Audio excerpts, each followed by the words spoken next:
que los chicos no tomen licor.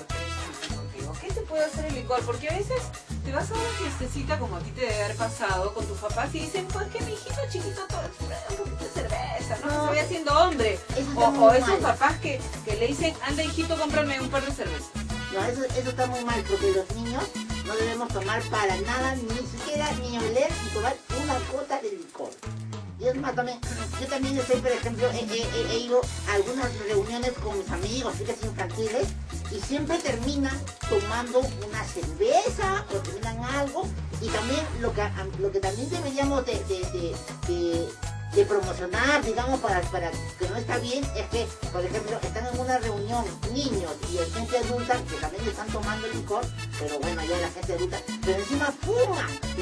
Uy, delante de los niños. Delante de nosotros los niños, y eso no puede ser porque uno también está oliendo eso y eso le hace daño también a uno, ¿no?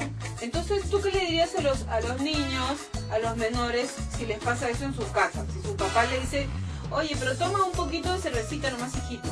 No, nosotros tenemos que decir que no, porque no es correcto que los niños tomemos licor, nunca, y siempre lo decimos ahí en el programa de la Casa de Timoteo y a todos los chicos, que bueno, que uno no debe estar tomando licores ni siquiera, o pidiéndole, papito, invítame un poquito, no, nada de eso. En la Casa de Timoteo no se toma licor ni se Nada, para nada.